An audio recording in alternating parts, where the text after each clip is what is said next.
Episode 2 में जॉन्ग के murder की खबर न्यूज में बताई जाती है। डिटेक्टिव विजिलेंटी का मैसेज देखकर इतना तो समझ गए थे, कोई तो विजिलेंटी है। पुलिस डिपार्टमेंट में मीटिंग होती है। डिटेक्टिव बताता है कि जॉन्ग के मर्डर के बाद कातिल ने सीसीटीवी कैमरास खराब कर दिए। दूसरा ये कि उसने जॉन्ग को मारने से पहले उससे मैसेज लिखवाया। इसका ये मतलब जिसने जॉन्ग को मारा है उसने ये सब कुछ पहले से प्लान किया था। विजिलेंटी एक कातिल है और इस कातिल को पकड़ना होगा। रिपोर्ट 25 की ब्रेकिंग न्यूज आती है। वही विजिलेंटी वाला शो। जॉन्ग का मर्डर सीन दिखाया जाता है। ये देखकर पुलिस चीफ को गुस्सा आता है। वो कहता है क्या उन्होंने नाकाबंदी सही से नहीं लगाई थी। डिटेक्टिव उससे माफी मांगता है। पुलिस चीफ कहता है विजिलेंटी को कातिलों की तरह ढूंढा जाए। विजिलेंटी को पकड़ने के लिए इन्वेस्टिगेशन टीम बनाई जाती है। प्रोफेसर ई भी उस टीम का हिस्सा होंगे। वो सुनवुक और जीयोंग को बुलाते हैं। प्रोफेसर ई कहते हैं वो बिजी होंगे इसलिए वो ऐप को खुद ही डेवलप करें। वो उन्हें एक चीज का ख्याल रखने का कहते हैं, इस ऐप का डेटा इस ऑफिस से बाहर नहीं जाना चाहिए। इनके दरमियान जॉन्ग के केस के बारे में थोड़ी बहुत बात होती है। यहाँ जीयोंग प्रोफेसर को मिसलीड करने की कोशिश करता है। वो कहता है हो सकता है बिल्डिंग वालों में से ही किसी ने जॉन्ग को मारा हो। उसने शियोन की मदद करने की कोशिश की होगी, इसी चक्कर में जॉन्ग उससे मारा गया होगा और डर के मारे छुप गया हो। सुनवुक के नजदीक ये विजिलेंटी का ही काम है। प्रोफेसर ही कहते हैं वो क्रिमिनल को विजिलेंटी ना बुलाए। ये सारे क्राइम सीन पर जाते हैं। इतना सब कुछ होने के बावजूद भी कोई क्लू नहीं है। प्रोफेसर ही कहते हैं ये ऐसे इंसान का काम हो सकता है जिसको अच्छे से पता है कि पुलिस किस तरह इन्वेस्टिगेशन करती है। डिटेक्टिव कहता है उन्हें शियोन से बात करनी चाहिए। वही एक गवाह है। प्रोफेसर कहते हैं इसका कोई फायदा नहीं, उसे सब के बारे में कुछ नहीं पता और अगर पता होता तो वो तब भी उन्हें ना बताती। बिल्डिंग में रहने वाली लड़की उन पर बरसने लगती है। वो कहती है वो विजिलेंटी को कातिल की तरह कैसे ढूंढ सकते हैं, उसने ही विक्टिम को बचाया है। डिटेक्टिव उसे जबरदस्ती वहाँ से निकालता है। प्रोफेसर ही कहते हैं लोगों के पागल होने से पहले ही उन्हें विजिलेंटी को पकड़ना होगा। रिपोर्ट 25 के ऑफिस में मैनेजर को गुस्सा आता है। लोग उनके चैनल को क्रिटिसाइज करने लगे हैं क्योंकि विजिलेंटी क्रिमिनल है और ये क्रिमिनल को अपने चैनल पर हीरो की तरह दिखा रहे हैं। मीडियो कहते हैं उन्हें क्रिटिसाइज करने तो कम से कम उनकी रेटिंग तो बढ़ रही है। विजिलेंटी भी उनका शो देखकर मुजरिमों को सजा देता है। वही विजिलेंटी के प्रोमोटर्स हैं। क्या उसे समझ आई? वो कहता है आ गई। मीडियो नेक्स्ट एपिसोड का प्लान बताती है। वो लोग 3 मुजरिमों की आइडेंटिटी रिवील करेंगे। उसे ये देखना है विजिलेंटी किसको चुनता है।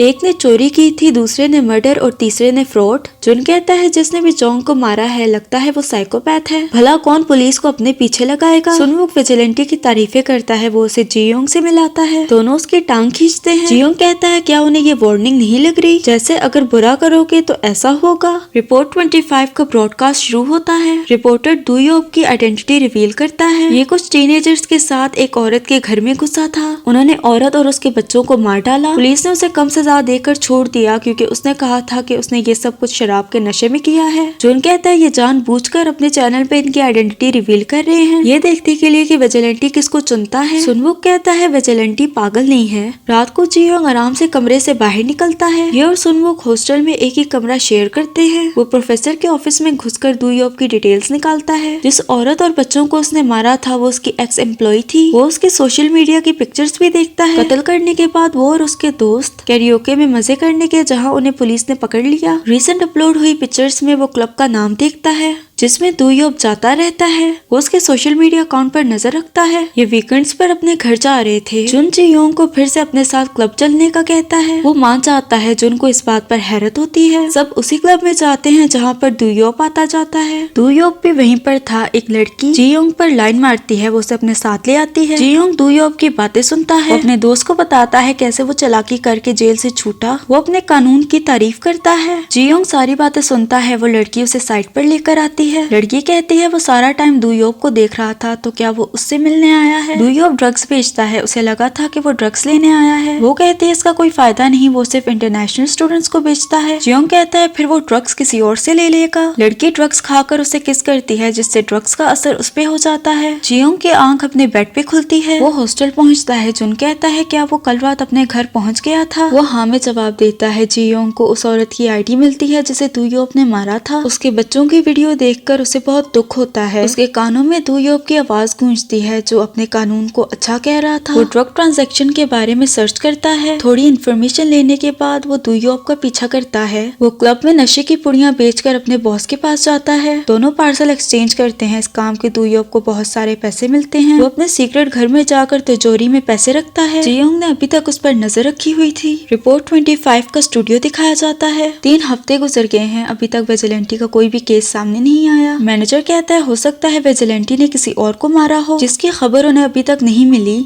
लेकिन मीरियो को पूरा यकीन है विजिलेंटी उनके बताए हुए क्रिमिनल्स में से किसी एक को मारेगा। शायद वो सही वक्त का इंतजार कर रहा है। दुयोप को अपनी कार पर एक नोट लगा मिलता है, खुद को कानून के हवाले कर दो, नीचे नंबर भी लिखा था। वो अपने दोस्त सोंग्योल को कॉल करता है, वो उसे इस नंबर पर कॉल करने का कहता है। सोंग्योल कॉल करके चेक करता है ये नंबर बुसान के DEA का है जो इलीगल ड्रग्स बेचने वालों के अगेंस्ट काम करते हैं। सोंग्योल ने उनसे कहा कि उसने गलत नंबर डायल किया है, कॉल करने पर उन्हें जरूर ढूंढा जाएगा। इसलिए दुयोप कहता है अगर वो दोबारा कॉल करें तो वो कहते वो दुयोप को नहीं जानता। दुयोप का बॉस फिर से उसे नशे की पुड़ियां और कुछ पैसे देता है। वो क्लब में होता है, पुलिस उसे ढूंढते हुए वहाँ आ जाती है। पुलिस को देखते ही उसकी दौड़ लग जाती है। वो अपने सीक्रेट ठिकाने जाता है, दरवाजा पहले से खुला था, उसकी तिजोरी भी गायब है। जेंग उसे आवाज लगाता है, वो उसके सारे पैसे नीचे फेंकता है। दुयोप कहता है वो उसके पैसों को हाथ न लगाए। जेयोंग कहता है उसे डर था कहीं उसे पुलिस न पकड़ ले। वो पैसों पर पेट्रोल फेंकता है। दुयोप उसे मारने आता है। एक मुक्के से जेयोंग उसे नीचे गिराता है और कहता है कि वो विक्टिम की फैमिली से माफी मांगे। दुयोप हंसकर कहता है उसे लगा था किसी दुश्मन ने उसे भेजा है। जेयोंग पैसों को आग लगा देता है। दुयोप बेलचे से उस पर हमला करता है। वो आग बुझाने की कोशिश करता है लेकिन अब कोई फायदा नहीं, पैसे जल गए हैं। वो उसे मारने की कोशिश करता है, वो जेयोंग के मुकाबले का नहीं है। वो उसे पंच करता है। दुयोप चेन पर गिर जाता है। जेयोंग उसके गले में चेन डालकर उसे घसीटता है। चेन को वो पाइप्स के साथ बांधता है। दुयोप लटक जाता है। वो उससे माफिया मांगता है। जेयोंग उसे पंच करता है। वो चेन और टाइट करता है। उसका सांस घुटने लगता है। दुयोप उससे कहता है वो उसे ना मारे। जेयोंग उसे बच्चों की वीडियो दिखाकर उनसे माफी मांगने का कहता है और ये कबूल करे कि वो मरने का हकदार है। जेयोंग थका हारा अपने घर वापस आता है। अगले सीन में पुलिस दुयोप के मर्डर सीन पर थी। इस बार भी उन्हें कोई सबूत नहीं मिला। डिटेक्टिव को पता चलता है मरने से पहले दुयोप ने उन बच्चों की वीडियो देखी थी। इस हादसे के बाद पुलिस चीफ न्यूज पर कहते हैं विजिलेंटी को पकड़ने के लिए एक स्पेशल इन्वेस्टिगेशन हेडक्वार्टर बनाया जाएगा। लोगों पर विजिलेंटी का भूत सवार हो जाता है। कितना भूत सवार हुआ ये हमें अगले एपिसोड में पता चलेगा। रिपोर्ट 25 का चैनल काफी हिट हो गया था। वो अपनी कामयाबी की खुशी मनाते हैं। डायरेक्टर भी इस कामयाबी से बहुत खुश है। मिरियो ने चुप करवाती है। वो उन सबको विजिलेंटी के एपिसोड पर काम करने का कहती है। वो दुयोप के क्राइम सीन की पिक्चर्स मांगती है। पिक्चर्स देखकर वो नाखुश होती है क्योंकि उसमें दुयोप नहीं है। वो कहती है विजिलेंटी उनको टारगेट करता है जिनकी आइडेंटिटी वो रिवील करते हैं। उन्हें काम करना चाहिए, ना कि नाचना और गाना चाहिए। मैनेजर शर्मिंदगी से कहता है अब उन्हें काम शुरू करना चाहिए। सारे अपना काम कंटिन्यू करते हैं। विजिलेंटी के आने के बाद महीने के क्राइम रेट्स कम हो गए हैं। विजिलेंटी के डर से मुजरिम खुद को गिरफ्तार करवा रहे हैं। डिटेक्टिव्स का हेड उन्हें बताता है ये सब एक नए यूनिट के साथ मिलकर विजिलेंटी को पकड़ने का काम करेंगे। इस इन्वेस्टिगेशन का हेड है हुन। सबसे पहले हुन सुंग्योल के पास जाता है। हुन कहता है वो पुलिस के साथ काम करता है, उसे उससे कुछ बात करनी है। सुंग्योल उसके साथ जाने के लिए तैयार नहीं था। हुन अपनी ताकत का छोटा सा नमूना उसे दिखाता है। उंगलियों से कॉइन टेढ़ा करता है। वो भागने की कोशिश करता है। हुन उसे पकड़ लेता है। हुन कहता है वो उसका ज्यादा टाइम नहीं लेगा। वो रूफटॉप पर बात करते हैं। सुंग्योल को लगता है वो उससे पैसे मांगने आया है। हुन कहता है वो सचमुच में पुलिस वाला है। सुंग्योल कहता है उसे लगा था जिसके पैसे उसे देने हैं उस आदमी ने उसे भेजा है। हुन उससे दुयोप के बारे में पूछता है। वो उससे बदतमीजी करने लगता है। हुन कहता है शायद उसे बात समझ नहीं आई, अब उसे इनफॉर्मल तरीके से बात करनी होगी। उनका इनफॉर्मल तरीका है पिटाई। वो उससे पूछता है क्या उसने दुयोप के आसपास कोई ऐसा इंसान देखा है जिसे वो जानता ना हो। सोंग्योल उसे मारने के लिए चाकू निकालता है। वो चाकू नीचे गिराता है। वो उसे लटकाता है। सोंग्योल कहता है उसे नहीं पता वो किसे ढूंढ रहा है। अगर दुयोप किसी से क्लब में मिला है तो जिस इंसान को वो ढूंढ रहा है वो शायद जवान है, क्योंकि क्लब में ज्यादातर यंगस्टर ही जाते हैं। हुन उसे ऊपर खींचता है। उसे कॉल आती है। वो कहता है इन्वेस्टिगेशन टीम का हेड वही है, सबूत खुद ब खुद सामने आएंगे और फिर वो उसे पकड़ लेंगे। वो गारंटी देता है लोग विजिलेंटी को भूल जाएंगे। इसी के साथ एपिसोड खत्म हो जाती है। अगर आपको वीडियो पसंद आई तो लाइक, शेयर और सब्सक्राइब करते जाना। मिलते हैं अगली वीडियो में।